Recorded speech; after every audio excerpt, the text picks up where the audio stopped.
नमस्कार दोस्तों, स्वागत है आप सभी का हिस्ट्री 365 में। मेरा नाम है चंद्रेश उपाध्याय और आप देख रहे हैं हिस्ट्री 365। तो जैसा कि आप सभी को पता है कि हमारी जो चालुक्य वंश की शाखा है और जो उसपे हमारा जो क्लास है, उसपे हमारा जो निरंतर क्लास है वो होता जा रहा है। और इससे पहले हमने चालुक्य वंश के बारे में जो उसका एक सामान्य सा परिचय था वह देखा था। और उसके बाद मैंने बताया था आप सभी को कि अब हम एक एक शासकों को देखेंगे जो बादामी के चालुक्य हैं। हम उसके ऊपर अपना जो क्लास था उसको स्टार्ट हमने किया था। तो बादामी के चालुक्य जो थे इनका जो हमने परिचय था वो देख लिया है। अगर आपने उस क्लास को नहीं देखा है तो जाके प्लीज देख लीजिएगा। और उसके बाद हम अब आगे बढ़ेंगे और हम आगे देखेंगे कि उसमें कौन कौन से शासक हुए, यानी कि बादामी के चालुक्य में कौन कौन से शासक थे जो हुए हैं। तो हम पहले यहाँ पे एक टाइटल ले लेंगे जिसका नाम है बादामी के चालुक्य।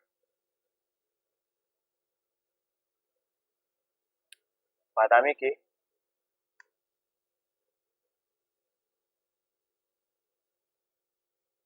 बादामी के चालुक्य। आप सभी को पता है कि बादामी के चालुक्य के बारे में मैंने आप सभी को बताया था और हमने इसके बारे में इस वंश के बारे में जो सामान्य सा परिचय था वो हमने अपने आगे की क्लास में देख लिया था। अब हम देखेंगे कि इसके बाद जो हमें इसमें शासक देखने को मिलते हैं, जो महत्वपूर्ण शासक हैं उनके बारे में हम देखेंगे कि उनका नाम क्या क्या है और उन्होंने क्या क्या किया है। तो कुछ महत्वपूर्ण जो शासक हैं उनके बारे में हम देखेंगे। जैसा कि आप सभी को पता है कि जो हमें पहले महत्वपूर्ण शासक के रूप में, यानी कि इस वंश के संस्थापक के रूप में जो देखे जाते हैं, जिनके बारे में हमें जानकारी देखने को मिलती है, मैंने इससे पहले की जो क्लास थी उसमें आपको बताया था, तो वो थे पुलकेशिन प्रथम।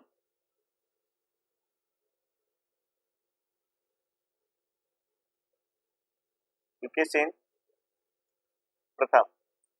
पुलकेशिन प्रथम के बारे में आपको बता दूं कि पुलकेशिन प्रथम जो थे उन्होंने ही चालुक्य वंश का जो है वो नींव डाला था और चालुक्य वंश को एक स्वतंत्र स्वतंत्र राज्य के रूप में उन्होंने स्थापित किया था। तो इस प्रकार से हम देखेंगे इनके बारे में जो हमें जानकारी देखने को मिलती है। सबसे पहले हम देखेंगे इनकी उपाधि हमें क्या क्या देखने को मिलती है। तो इनकी हमें दो उपाधियां देखने को मिलती है, एक रण विक्रम की और एक श्री वल्लभ की। उपाधि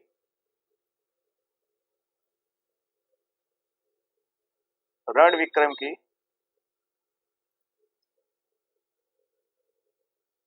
और रण विक्रम की, और जो दूसरी है वो है पृथ्वी वल्लभ की।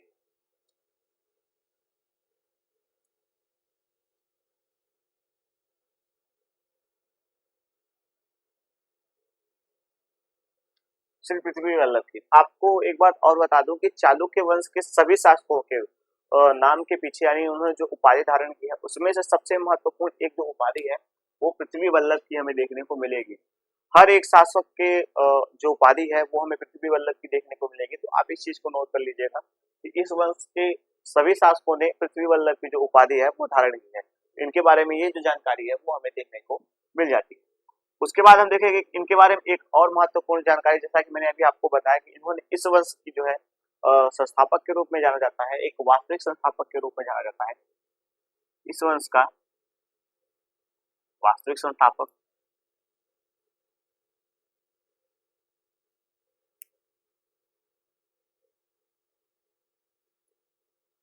इनको माना जाता है, वास्तविक संस्थापक यही थे। और उसके बाद इन्होंने एक बात और आपको बता दूं, इन्होंने वातापी पे ही जब एक अपना जो साम्राज्य स्थापित किया था, तो उससे पहले जो चालुक्य कह सकते हैं कि चालुक्य जो लोग थे यह एक सामंत के रूप में, कह सकते हैं एक उसके रूप में यह जीवन अपना यापन कर रहे थे और यह कदम्बों के सामंत के रूप में कार्य कर रहे थे। यानी कि आप देखेंगे कि कदम्बों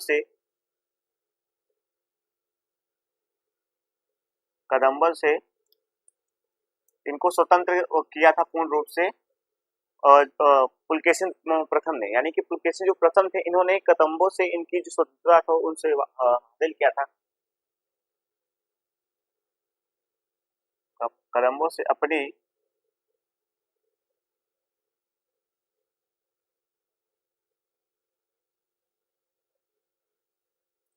स्वतंत्रता हासिल किया था, प्राप्त किया था।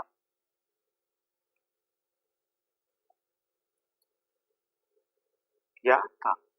इस प्रकार से हमें इनके बारे में ये भी देखने को मिल जाता है। तो इस कारण से भी इनको एक वास्तविक संस्थापक के रूप में जाना जाता है, क्योंकि इन्होंने अपनी एक स्वतंत्रता जो स्थापित की थी वो कदम्बों से अपना जो राज्य है उसको स्वतंत्र एक शासक के रूप में इन्होंने अपना राज्य को हस्तांतरित किया था, यानी कि स्थापित किया था। उसके बाद हम देखेंगे कि इन्होंने वातापी नामक एक जगह पर अपना एक जो कह सकते हैं कि राजधानी जो था उसको बनाया था। तो इन्होंने अपनी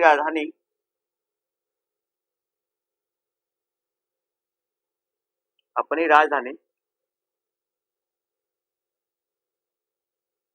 वातापी को बनाया था। वातापी को बनाया था। उसके बाद आप देखेंगे कि इन्होंने वातापी नामक एक नगर का जो निर्माण कार्य है, वहां पे एक दुर्ग का जो निर्माण कार्य है वो भी इन्होंने कराया था, यानी कि वातापी में दुर्ग का निर्माण करवाया था।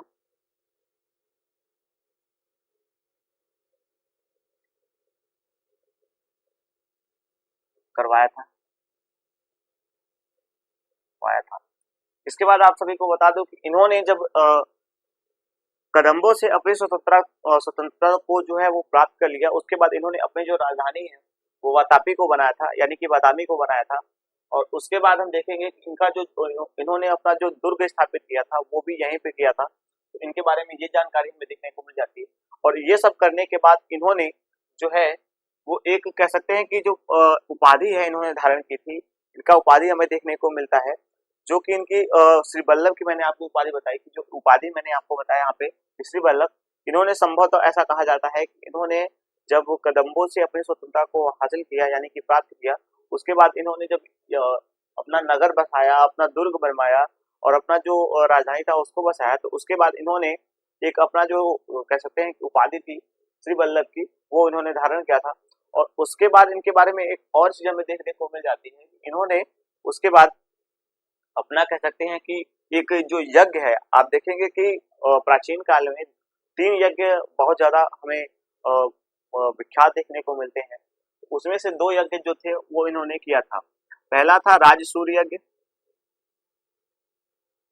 जो इन्होंने यज्ञ किया है उसमें पहला है राजसूय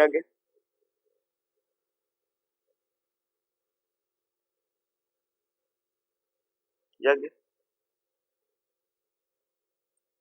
और जो दूसरा है वो है वाजपेयी यज्ञ।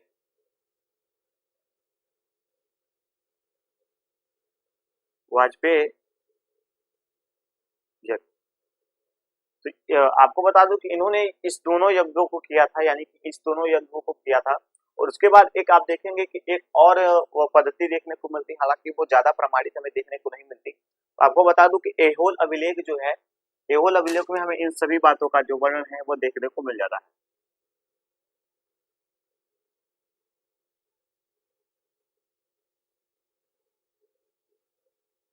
एहोल अभिलेख में हमें इन सभी बातों का, यानी कि इनके बारे में, इनके वंशावलियों के बारे में जो जानकारी है वो हमें एहोल अभिलेख से प्राप्त हो जाता है। तो ये सारी जो जानकारियां हमने देखी, जो स्रोत हमने इनके बारे में देखा, वो हमें एहोल अभिलेख से देखने को मिल जाता है।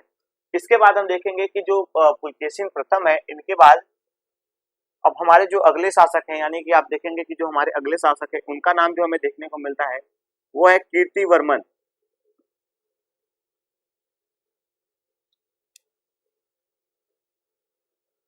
कीर्तिवर्मन प्रथम। कीर्तिवर्मन जो प्रथम है, यह हमें शासक देखने को मिलते हैं इनके बाद इनकी जो उपाधि हमें देखने को मिलती है वो हमें श्री वल्लभ की देखने को मिलती है। जैसा कि मैंने अभी आपको बताया कि इस वंश के सभी शासकों की उपाधि है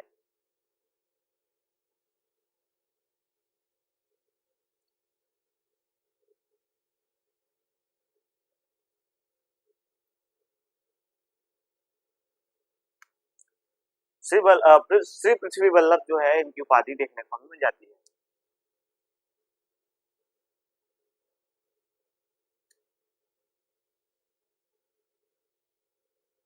श्री पृथ्वी वल्लभ, या कह सकते हैं कि वातापी को बसाने वाला, वातापी का प्रथम निर्माता कह सकते हैं कि इनको कहा गया है।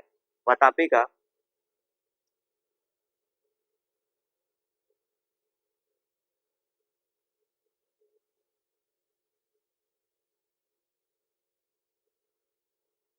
निर्माता, तो ऐसी जो उपाधि है वो इनकी हमें देखने को मिल जाती है।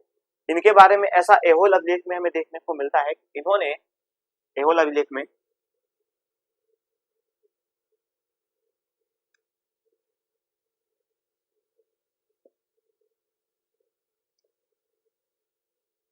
एहोल अभिलेख में हमें इनके बारे में ऐसा वर्णन देखने को मिल जाता है कि इन्होंने जो उस समय के जो मौर्य थे यानी कि जो पुरी में थे मौर्य, उनको और कदम्बों को इन्होंने परास्त किया था और उनके ऊपर शासन किया था। ऐसा वर्णन हमें जो है वो देखने को मिल जाता है कि इन्होंने पुरी के मौर्य को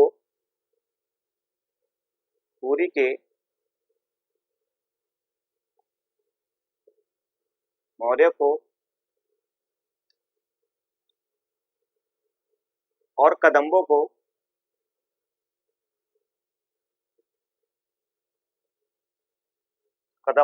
पराजित किया था और उसके बाद उनके ऊपर जो है एक शासक के रूप में जो है वो कार्य इन्होंने किया था। उसके बाद हम देखेंगे कि इन्होंने कीर्तिवर्मन की जो मृत्यु है वो हो जाती है। तो कीर्तिवर्मन की जब मृत्यु होती है तो इनका जो एक पुत्र कह सकते हैं पुलकेशिन जो द्वितीय है यानी कि पुलकेशिन जो द्वितीय हमें देखने को मिलता है, इनका पुत्र वो अवयस्क था। इनकी मृत्यु के पश्चात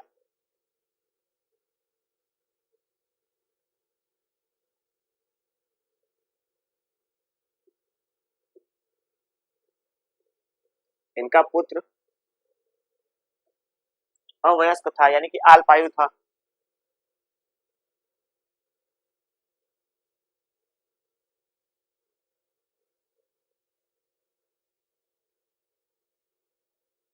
अवयस्क था जिसका नाम हमें पुलकेशिन द्वितीय देखने को मिल जाता है।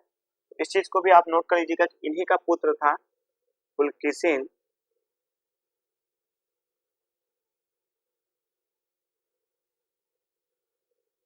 पुलकेशिन द्वितीय।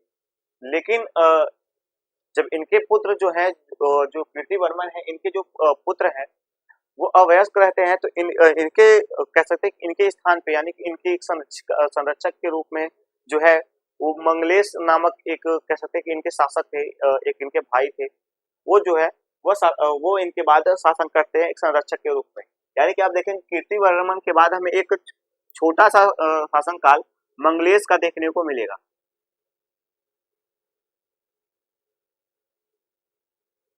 मंगलेश ये जो नाम है वो हमें देखने को मिलता है कि कीर्तिवर्मन का संभव तो ऐसा कहा जाता था कि यह पुलकेशिन द्वितीय का चाचा था यानी कि कह सकते हैं कि चाचा थे या फिर कीर्तिवर्मन के भाई थे। तो हमें ये देखने को मिल जाते हैं। इनकी जो उपाधि हमें देखने को मिलती है वो हमें परम भागवत की देखने को मिलती है। परमेश्वर की उपाधि जो है वो परमेश्वर की देखने को मिलती है, परम भागवत की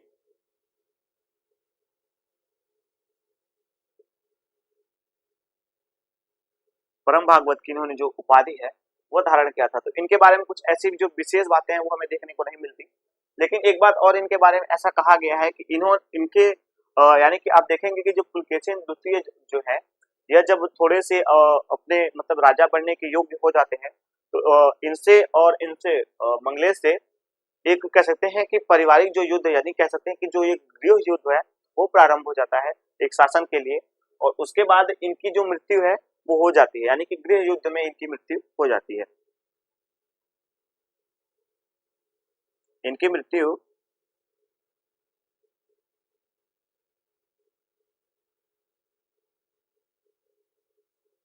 गृह युद्ध में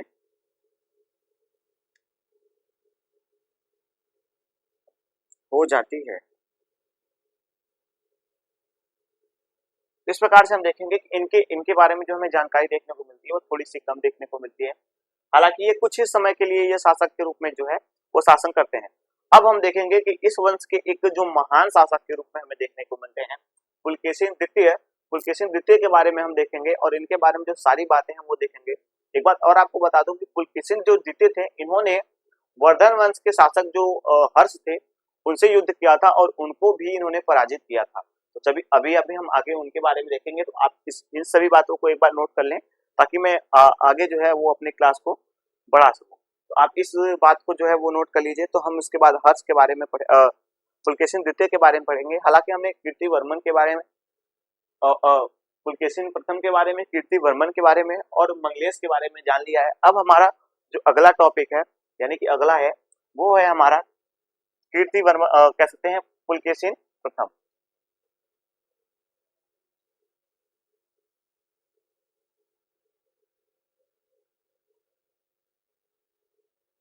चलिए अब हम देखेंगे पुलकेशिन प्रथम के बारे में। तो पुलकेशिन द्वितीय के बारे में थोड़ा माफ कीजिएगा। पुलकेशिन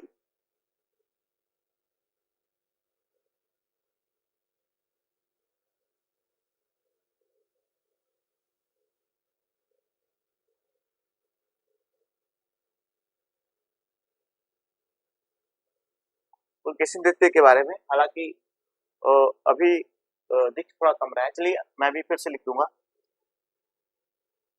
पुलकेशिन द्वितीय के बारे में हम देखेंगे।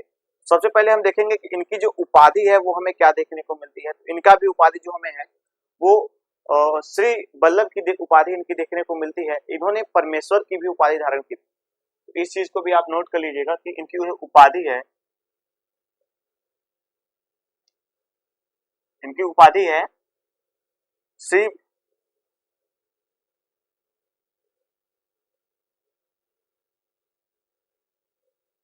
पृथ्वी वल्लभ।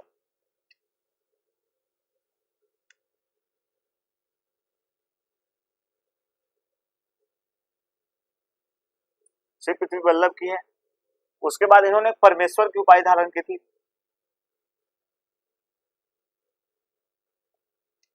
इन्होंने परमेश्वर की उपाधि धारण की थी। तो इस प्रकार से आप देखेंगे कि इनके बारे में हमें दो उपाधियां देखने को मिल जाती है। परमेश्वर जो उपाधि इन्होंने धारण की थी उसके ऊपर भी एक रोचक तथ्य है कि इन्होंने जब हर्ष को पराजित किया था, ऐसा माना जाता है, कई विद्वानों का ऐसा कहना है, कई विद्वानों का ऐसा मानना है कि इन्होंने जब हर्ष को पराजित किया था तो उसके बाद इन्होंने जो है वो परमेश्वर की उपाधि जो है वो धारण की थी। यानी कि हर्ष को पराजित करने के बाद इन्होंने परमेश्वर की उपाधि जो है वो धारण की थी। उसके बाद आपको बता दूं, इनका जो दूसरा नाम हमें देखने को मिलता है ये भी परमेश्वर है। कई लेखों में हमें ऐसा देखने को मिला है कि इनका जो नाम है वो हमें परमेश्वर देखने को मिलता है। उसके बाद हम देखेंगे कि इन्होंने भी ऐसा वर्णन कहा, इनके बारे में ऐसा वर्णन हमें देखने को मिल जाती है। सबसे पहला इनके बारे में जो हमें साक्ष्य देखने को मिल जाता है, इनका ऐसा मतलब लेखों में हमें ऐसा देखने को मिलता है, एहोल अभिलेख में या ऐसे तमाम अभिलेख जो है उसमें देखने को मिलते हैं।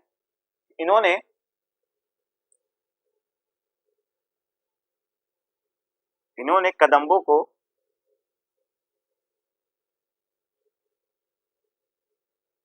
पूर्ण रूप से पराजित किया था।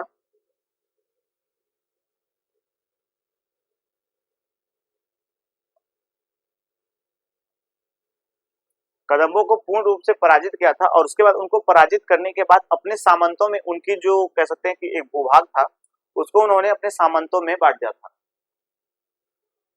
उनके राज्य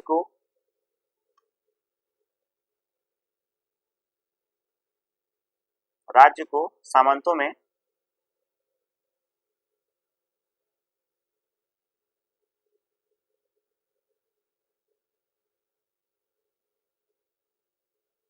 बांट दिया था। तो ऐसा इनके बारे में जो हमें जानकारी है वो देखने को मिल जाती है।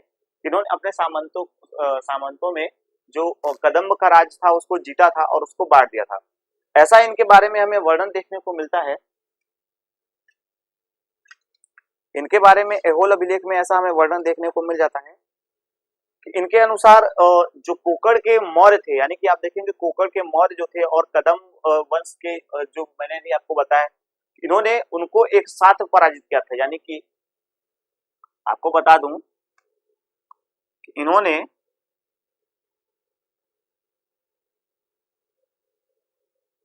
कोकड़ के मौर्यों को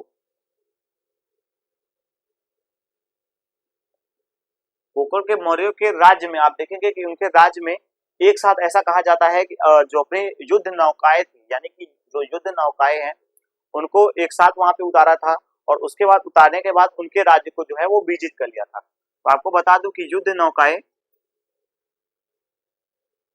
इनके राज्य में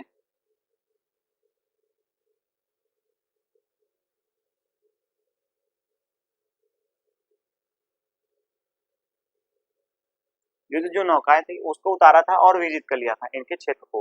तो ऐसा इनके बारे में जो एक कह सकते हैं कि प्रारंभिक हमें बातें जो देखने को मिलती है वो हमें देखने को मिल जाती है। तो इनका जो संघर्ष था वो मैंने आपको बताया। अभी मैं आपको बताऊंगा पल्लव से जो इनका संघर्ष है वो भी मैंने आपको बताऊंगा किन किन शासकों के साथ इनका जो संघर्ष हुआ था वो हुआ था, तो हम उसके बारे में देखेंगे। अब हम देखेंगे हर्ष के साथ जो इनका युद्ध हुआ है।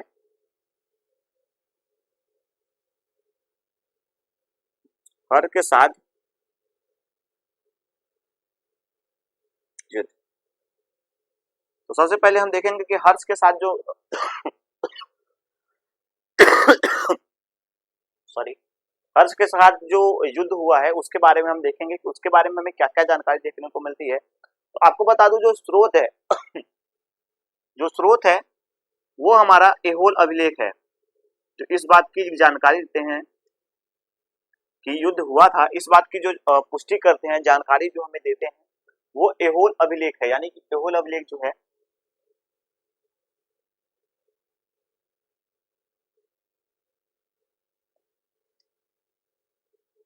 इस अभिलेख से हमें इनके बारे में जो जानकारी है वो देखने को मिल जाता है। यानी कि जो स्रोत है वो हमें एहोल अभिलेख से और वेंग स्वांग के यात्रा विवरण से, वेंग स्वांग के यात्रा विवरण से इस बात की जो जानकारी है वो हो जाती है कि युद्ध इनके साथ हुआ था। इस युद्ध की जो पुष्टि है ये सभी लोग कर देते हैं। यानी कि आप देखेंगे कि एहोल अभिलेख में भी इस युद्ध की जो है वो पुष्टि हुई है। और उसके बाद एहोल अभिलेख की जो पुष्टि है वो इस युद्ध की जो पुष्टि है वो एहोल अभिलेख में भी हुई है और हेंग स्वांग ने भी इस बात की पुष्टि कर दी है। अब हम देखेंगे कि यह जो युद्ध हुआ था ये किस स्थान पे हुआ था, इस स्थान का नाम क्या था।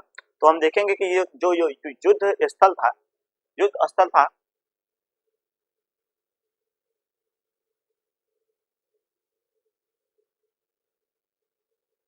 युद्ध स्थल था वो नर्मदा तट पर, यानी कि जो नर्मदा तट है वहां पर यह युद्ध हुआ था। तो आप इस चीज को भी नोट कर लीजिएगा।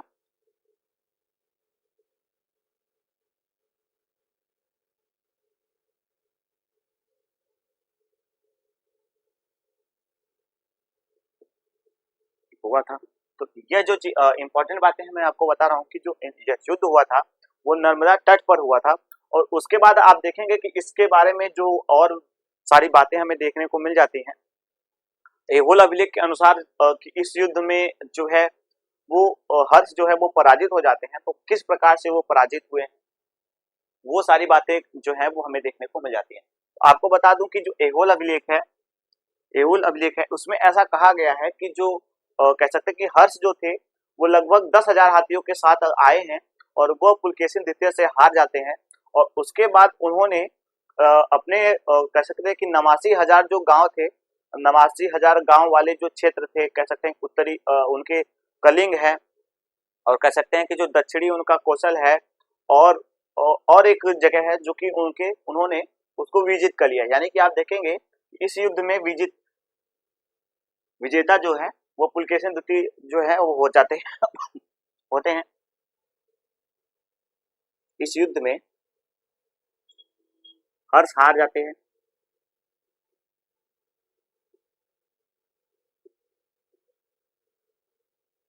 हर्ष जो है वो हार जाते हैं।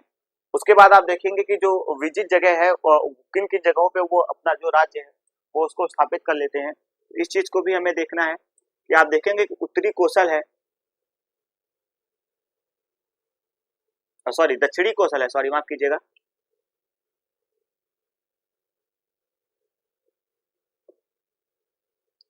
दक्षिणी कौशल दक्षिणी कौशल है। और उसके बाद आप देखेंगे कि जो अवंती का राज्य है, अवंती का राज्य है और एक महाराष्ट्र का जगह है, वहां पे भी इन्होंने जो है अपना जो राज्य है वो स्थापित कर दिया है। ऐसा कहा जाता है कि इन सभी राज्यों में आप देखेंगे तो 89,000 जो गांव थे वो हमें देखने को मिल जाते हैं। यानी कि 89,000 गांव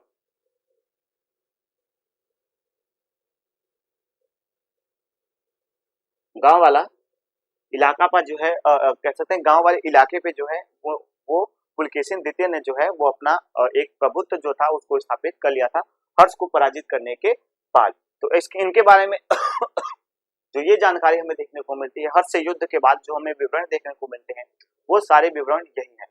उसके बाद आप देखेंगे कि इनका जो और हमें एक संघर्ष देखने को मिलता है पल्लवों के साथ। तो पल्लवों के साथ इनके संघर्ष के बारे में हम देखेंगे।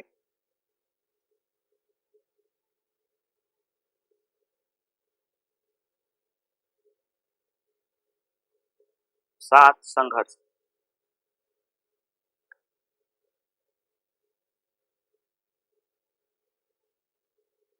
अब हम पल्लवों के साथ जो इनका संघर्ष हुआ है वो देखेंगे कि पल्लवों के साथ इनके संघर्ष में हुआ क्या है। तो आपको बता दूं कि सबसे पहले जो चालुक्य वंश के शासकों के साथ जो पहला पल्लव वंश के साथ और चालुक्य वंश के साथ जो एक संघर्ष इनका प्रारंभ होता है, वह संघर्ष इन्हीं के शासनकाल में हुआ था, यानी कि पुलकेशिन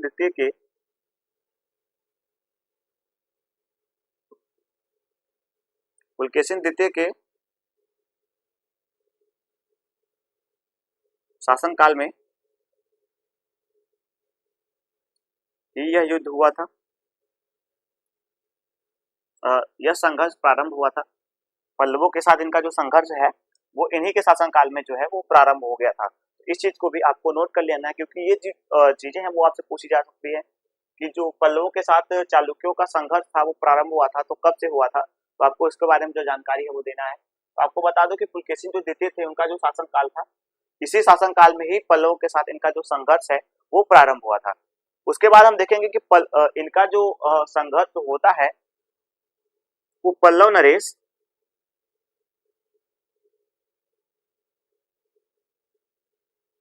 इनका जो संघर्ष हमें प्रारंभ देखने को मिलता है, यानी कि इनका जो संघर्ष हमें देखने को मिलता है वो पल्लव नरेश महेंद्र वर्मन प्रथम नरेश महेंद्र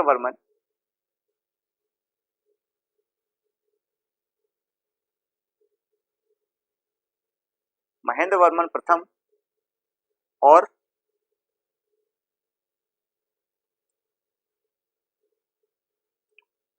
जो कह सकते हैं कि जो महेंद्र वर्मन प्रथम है उसके बाद नरसिंह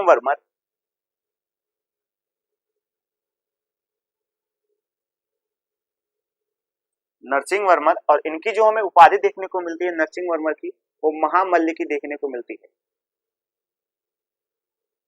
महामल्ल के साथ हुई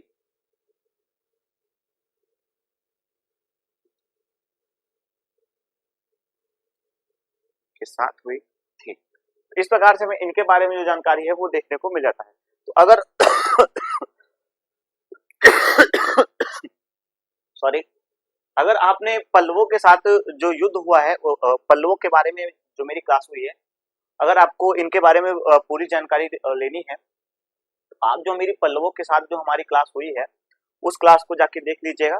और तो क्या होगा कि आप सभी को उसके बारे में जो जानकारी है वो मिल जाएगा। तो इन सभी के बारे में मैंने एक कह सकते हैं कि पूरी जो जानकारी है वो अपने पल्लव वंश की जो मैंने क्लास चलाई थी तो उसमें मैंने पल्लव वंश के बारे में पूरी बातें बताई हैं, युद्ध के बारे में सारी बातें जो है इन सभी शासकों के बारे में वो सारी बातें मैंने वहां पे आप सभी को बता रखी है पहले से। तो आप जरूर से जरूर जाके उस चीज को देख ले।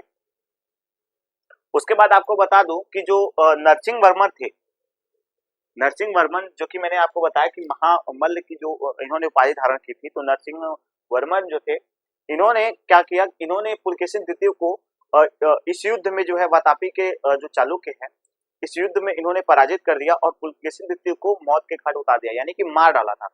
इस युद्ध में जो युद्ध होता है नरसिंह वर्मन के साथ, नरसिंह वर्मन ने उनको पराजित कर दिया था और उनको कह सकते हैं कि एक तरह से मार डाला था। इनके बारे में ये भी जानकारी हमें देखने को मिल जाती है।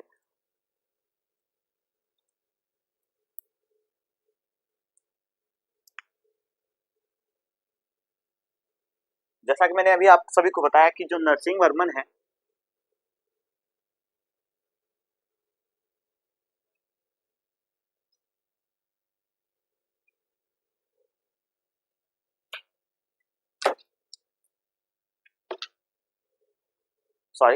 जो नरसिंह वर्मन है इन्होंने अपने शासनकाल में, यानी कि आप देखेंगे इनके शासनकाल में हमें ऐसा वर्णन देखने को मिल जाता है कि जो इनके पल्लवों के साथ जो युद्ध होता है वो होता है, तो पल्लवों के साथ जो युद्ध होता है वो नरसिंह वर्मन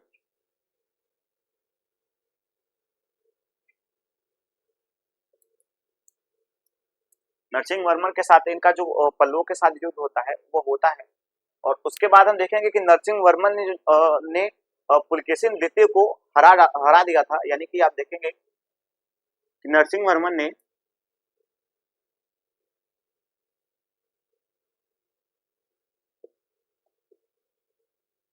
पुलकेशिन द्वितीय को हराकर हरा डाला हरा हरा हराया था।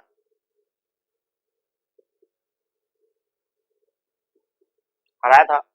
उसके बाद इन्होंने इनको इस युद्ध भूमि में, यानी कि आप देखेंगे कि जो पुलकेशिन द्वितीय हैं वो इस युद्ध भूमि में लड़ते हुए क्या कहते हैं मारे जाते हैं।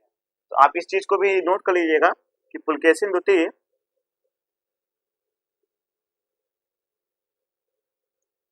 द्वितीय इस युद्ध में पराजित होते हैं और मारे जाते हैं।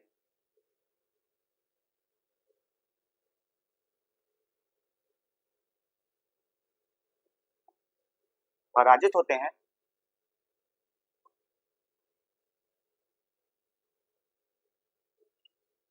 और मारे जाते हैं।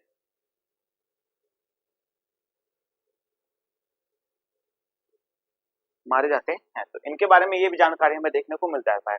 उसके बाद आपको बता दें कि जो पल्लव नरेश नरसिंह वर्मन हमें देखने को मिलते हैं, इन्होंने वातापी पे जो है एक अपना निरंतर जो कह सकते हैं नियंत्रण जो था उसको स्थापित कर लिया था। इन्होंने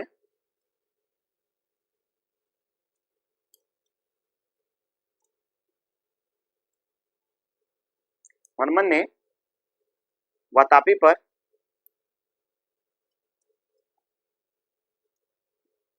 अधिकार कर लिया था।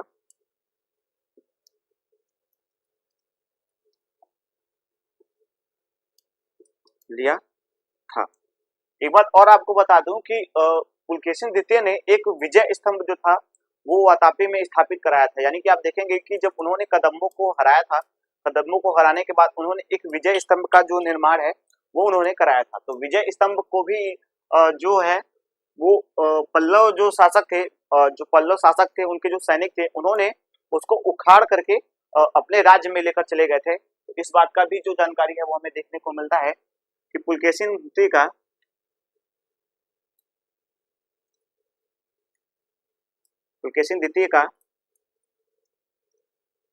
विजय स्तंभ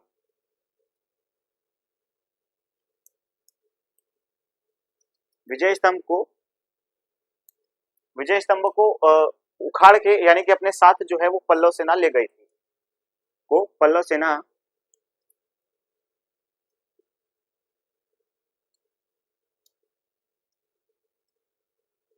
गई थी। तो इस प्रकार से हम देखेंगे कि एक कह सकते हैं कि एक जो शून्य का हमें काल है वो अब देखने को मिल रहा है कि इस पे पल्लवों का जो है वो शासन हमें देखने को मिल गया था। उसके बाद आप देखेंगे कि वातापी के अब हमें जो अगले शासक देखने को मिलेंगे, यानी कि जब हमें अगले शासक देखने को मिलेंगे तो उन्होंने इनको पराजित कर करके और उसके बाद एक कह सकते हैं कि जो शासन किया था वो किया था। तो हम देखेंगे अब इसके बाद हम देखेंगे।